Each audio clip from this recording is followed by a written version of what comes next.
औज़ बिल्लाहि मिनश शैतानिर रजीम बिस्मिल्लाहिर रहमानिर रहीम।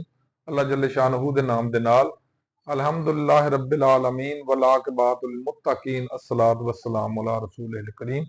दोस्तों अस्सलामु अलैकुम। डॉक्टर नसीर काल हाजिर CNP न्यूज़। दोस्तों अजकल एक बड़ी खबर चल रही, बड़ी तेजी ਨਾਲ ਚੱਲ ਰਹੀ ਆ और सिर्फ खबर ही नहीं चल रही बल्कि ਉਹਦੇ ਨਕਸ਼ੇ भी ਚੱਲਣ ਡਏ ਨੇ। खबर ਇਹ ਆ गलत आ सही आ, मैं अथेंटिसिटी तो नहीं कह सकता, लेकिन जो जड़े सोशल मीडिया ते चल रही है वो ये आ कि 30 रुपए फी मई फी भैंस गवर्नमेंट ने टैक्स लगा दिता। काहदा जी टैक्स ये आ कि चूंकि मईयां गंद पाउंदियां ने, गोया सुट्टदियां ने, लिहाजा हर मई के उत्ते 30 रुपए टैक्स लगाया जाएगा कि उन्होंने गोबर नूं चुकण वास्ते बंदे आउणगे गवर्नमेंट दे, वो गोबर चुक के खरिया करनगे और फिर उस गोबर की अगे गोबर गैस बनाउणगे या बायोगैस बनाउणगे ते फिर वो लोगों नूं वेची जाएगी।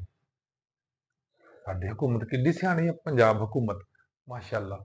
अल्लाह ताला सारी दुनिया दे जिन्ने सूबे ने उन्हें सारे नूं अल्लाह ताला इहो जी हुकूमत देवे और इस तरह के निज़ाम उत्थे चलाउण ताकि उन्होंने भी कोई अकल आ जाए, उन्होंने कोई समझ आ जाए। जिस तरह की समझ पंजाबियों तो नहीं खैर आई अजे तक, तो ना आनी है, ਤੇ ਜਿਹੜੀ ਉਹਨਾਂ ਨੂੰ ਸ਼ਾਇਦ ਆ ਜੇ ਸੁਣ ਕੇ ਐਸੀ ਚੰਗੀ ਹਕੂਮਤ ਕਿੱਡੇ ਚੰਗੇ ਕੰਮ ਕਰ ਰਹੀ ਆ। ਅੱਛਾ, ਇਹ ਤੋਂ ਮੈਨੂੰ ਯਾਦ ਆ ਗਿਆ ਕਿ ਉਹਨਾਂ ਇੱਕ ਬਾਦਸ਼ਾਹ ਦੀ ਛੋਟਾ ਜਿਹਾ ਉਹਨੇ ਪੁਲ ਬਣਾਇਆ ਇੱਕ ਦਰਿਆ ਦੇ ਉੱਪਰ, ਉਹਦੇ ਤੇ ਟੈਕਸ ਲਾਉਣ ਵਾਸਤੇ ਉਹਨਾਂ ਸੋਚਿਆ ਵੀ ਟੈਕਸ ਲਾ ਕੇ ਦੇਖੀਏ ਕੌਮ ਨੂੰ ਕੀ ਕਰਦੇ ਨੇ। ਉਹਨਾਂ ਕਿਹਾ ਟੈਕਸ ਨਾ ਲਾਓ, ਵਜ਼ੀਰ ਨੇ ਕਿਹਾ ਟੈਕਸ ਨਾ ਲਾਓ, ਫਿਰ ਤੁਸੀਂ ਅਜ਼ਮਾਉਣ ਵਾਸਤੇ ਸਿਰਫ ਇੱਥੇ ਨਾ ਇੱਕ ਛਿੱਤਰ ਪਰੇਡ ਸ਼ੁਰੂ ਕਰੋ, ਜਿਹੜਾ ਇੱਥੋਂ ਲੰਘੇ ਨਾ ਪੁੱਲ ਦੇ ਉੱਤੇ ਉਹਨੂੰ 2 ਜੁੱਤੀਆਂ ਮਾਰੋ। ਉਹ ਜਨਾਬ ਉਹਨਾਂ ਨੇ ਹਰ ਲੰਘਣ ਵਾਲੇ ਨੂੰ 2 ਜੁੱਤੀਆਂ ਮਾਰਨੀਆਂ ਸ਼ੁਰੂ ਕਰਤੀਆਂ, ਬੰਦੇ ਬਿਠਾ ਤੇ 2 ਕਿ ਜਿਹੜਾ ਇਧਰੋਂ ਜਾਵੇ ਉਹਨੂੰ ਮਾਰੇ, ਜਿਹੜਾ ਉਧਰੋਂ ਜਾਏ ਉਹਨੂੰ ਮਾਰੇ।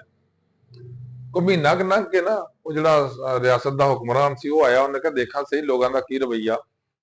ਉਹਨੇ ਆਣ ਕੇ ਪੁੱਛਿਆ ਵੀ ਯਾਰ ਤੁਹਾਨੂੰ ਕੋਈ ਤਕਲੀਫ ਤੇ ਨਹੀਂ ਹੈ ਇੱਥੇ? ਉਹਨੇ ਕਿਹਾ ਜੀ ਸਾਨੂੰ ਤਕਲੀਫ ਕੋਈ ਨਹੀਂ, ਜੁੱਤੀਆਂ ਦੀ ਕੋਈ ਤਕਲੀਫ ਨਹੀਂ ਆ, ਸਾਨੂੰ ਸਿਰਫ ਤਕਲੀਫ ਇਹ ਆ ਕਿ ਇੱਥੇ ਬੰਦੇ ਵਧਾ ਦਿਓ, ਸਾਡਾ ਟਾਈਮ ਜ਼ਾਇਆ ਨਾ ਹੋਵੇ, ਫਟਾਫਟ ਸਾਨੂੰ ਫਾਰਗ ਕਰ ਦਿਆ ਕਰ। ਔਰ ਸਾਡੇ ਹਕੂਮਤਾਂ ਦਾ ਵੀ ਰਵੱਈਆ ਤਕਰੀਬਨ ਇਹੀ ਆ ਕਿ ਇਸ ਕੌਮ ਨੂੰ ਛਿੱਤਰ ਫੇਰੀ ਜਾਓ ਔਰ ਇਹਨਾਂ ਨੂੰ ਦੁੱਧ ਚੋਈ ਜਾਓ। ਹੁਣ ਮਈਆਂ ਤੇ ਟੈਕਸ ਲੱਗ ਗਿਆ, ਨਾਲੇ ਉਹ ਦੁੱਧ ਵੀ ਦੇਣ, ਨਾਲੇ ਉਹ ਪੈਸੇ ਵੀ ਵਿਚਾਰੀਆਂ ਭਰਨ। ਹੁਣ ਉਹਨਾਂ ਪੈਸੇ ਕਿੱਥੋਂ ਭਰਨੇ ਨੇ? ਉਹਨਾਂ ਦੇ ਪੈਸੇ ਤੇ ਮਾਲਕਾਂ ਨੂੰ ਪੈਣੇ ਆ। ਔਰ ਮਾਲਕ ਕੌਣ ਨੇ? ਜਿਹੜੇ ਗੁੱਜਰ ਨੇ, ਰਾਈ ਨੇ, ਜੱਟ ਨੇ, ਜਾਂ ਜਿਹੜੀ ਵੀ ਜ਼ਿਮੀਦਾਰ ਕੌਮ ਆ। ਅੱਛਾ, ਉਹਨਾਂ ਨੇ ਕੀ ਕਰਨਾ? ਉਹਨਾਂ ਉਨਾ ਹੀ ਪਾਣੀ ਵਿੱਚ ਪਾ ਲੈਣਾ ਦੁੱਧ ਦੇ ਮੁੜ ਕੇ, ਕਿਉਂਕਿ ਉਹਨਾਂ ਪੈਸੇ ਤੇ ਪੂਰੇ ਕਰਨੇ ਆ ਨਾ। ਮਈ ਨੇ ਤਾਂ ਦੁੱਧ ਉਹਨਾਂ ਹੀ ਦੇਣਾ ਜਿੰਨਾ ਵਿਚਾਰੀ ਦੇ ਰਹੀ ਆ। ਅੱਛਾ, ਇਸ ਤੋਂ ਅਗਲੇ ਸਟੈਪ ਤੇ ਕੀ ਕੀਤਾ ਜਾ ਸਕਦਾ? ਫਿਰ ਗਵਰਨਮੈਂਟ ਸਾਡੇ ਨੂੰ ਚਾਹੀਦਾ ਕਿ ਇਹ ਜਿਹੜੀਆਂ ਬੱਕਰੀਆਂ ਤੇ ਭੇਡਾਂ ਰੱਖੀਆਂ ਹਨ ਨਾ, ਉਹਦੇ ਤੇ ਵੀ ਟੈਕਸ ਲਗਾ ਦੇਣਾ। ਉਸ ਤੋਂ ਬਾਅਦ ਗਾਈਆਂ ਤੇ ਵੀ ਲਗਾ ਦੇਣਾ, ਊਠਣੀਆਂ ਤੇ ਵੀ ਲਗਾ ਦੇਣਾ, ਜਿਹੜੇ ਜਿਹੜੇ ਜਾਨਵਰ ਹਨ ਸਾਰਿਆਂ ਤੇ ਵਾਰੀ-ਵਾਰੀ ਟੈਕਸ ਲਗਾ ਦੇਣਾ। ਔਰ ਲਾਉਣ ਸਿਰਫ ਫੀਮੇਲ ਤੇ, ਕਿਉਂਕਿ ਫੀਮੇਲ ਤੇ ਲਾ ਰਹੇ ਨਾ, ਮਹੀਂ ਤੇ, ਸੰਡੇ ਤੇ ਨਹੀਂ ਲਾ ਰਹੇ, ਢੱਗੇ ਤੇ ਵੀ ਨਹੀਂ ਲਾ ਰਹੇ, ਨਾ ਲਾਉਣਗੇ। ਫਿਰ ਸੰਡੇ, ਢੱਗੇ, ਬੱਕਰੇ, ਛੱਤਰੇ ਇਹ ਜਨਾਬ ਹੜਤਾਲ ਕਰਨਗੇ ਕਿ ਜਨਾਬ ਟੈਕਸ ਸਿਰਫ ਇਹ ਉਹੀ ਸ਼ਹਿਰੀ ਨੇ, ਫੀਮੇਲ ਦੀ ਸ਼ਹਿਰੀ ਨੇ ਇਸ ਮੁਲਕ ਦੇ, ਤੁਸੀਂ ਸਾਡੇ ਤੇ ਟੈਕਸ ਕਿਉਂ ਨਹੀਂ ਲਾਇਆ? ਅਸੀਂ ਵੀ ਤੇ ਸੂਬੇ ਦੇ ਸ਼ਹਿਰੀ ਹੈ ਨਾ, ਇਸ ਵਾਸਤੇ ਸਾਡੇ ਤੇ ਵੀ ਟੈਕਸ ਲਗਾਓ। ਲੇਕਿਨ ਉਹਨਾਂ ਤੇ ਟੈਕਸ ਨਹੀਂ ਲਗਾਇਆ ਜਾਏਗਾ। ਕਿਉਂ? ਉੱਥੇ ਇੱਕ ਜਵਾਬ ਬੜਾ ਵੱਡਾ, ਕਿਉਂਕਿ ਉਹ ਸਾਰੇ ਦੁੱਧ ਦਿੰਦੀਆਂ ਨੇ, ਇਸ ਵਾਸਤੇ ਉਹਨਾਂ ਤੇ ਟੈਕਸ ਲਗਾਇਆ।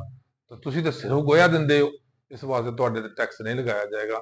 ਔਰ ਅੱਲਾ ਨਾ ਕਰੇ ਕਿ ਇਹ ਟੈਕਸ ਲੈਟਰੀਨਾਂ ਤੇ ਵੀ ਲਗਾ ਦੇਣ ਕਿ ਜਿਹੜਾ ਬੰਦਾ ਜਿੰਨੀ ਵਾਰੀ ਲੈਟਰੀਨ 'ਚ ਜਾਏਗਾ ਉਨੀ ਵਾਰੀ ਜਾ ਕੇ ਜਨਾਬ ਉਹ ਟੈਕਸ ਵੀ ਉਹ ਪੇ ਕਰੇਗਾ, ਆਪਣਾ ਲੈਟਰੀਨ ਜਾਣ ਆਉਣ ਦਾ ਵੀ। ਉਹਦੇ ਵਾਸਤੇ ਫਿਰ ਇਹਨਾਂ ਨੂੰ ਭਰਤੀ ਕਰਨਾ ਪਏਗਾ। ਲੇਕਿਨ ਭਰਤੀ ਕਰਨ ਦੀ ਕਿਹੜੀ ਜ਼ਰੂਰਤ ਆ? ਇਹਨਾਂ ਕੋਲ ਬੜੀ ਪਾਵਰ ਆ, ਬੜੇ ਲੋਕ ਨੇ ਇਹਨਾਂ ਦੇ ਚੁਗਲੀਆਂ ਕਰਨ ਵਾਲੇ ਤੇ ਗੀਬਤਾਂ ਕਰਨ ਵਾਲੇ ਤੇ ਤਮਾਸ਼ੇ ਕਰਨ ਵਾਲੇ, ਜਿਹੜੇ ਦੱਸਣਗੇ ਆ ਕੇ ਕਿ ਨਾ ਕੋਈ ਮਿਲਿਆ ਤੇ ਨਵਾਜ਼ ਸਾਹਿਬ ਕੋ ਮਸ਼ਵਰਾ ਆਪੇ ਲੈ ਲੈਣਗੇ। अस्सलाम वालेकुम, अल्लाह हाफिज़।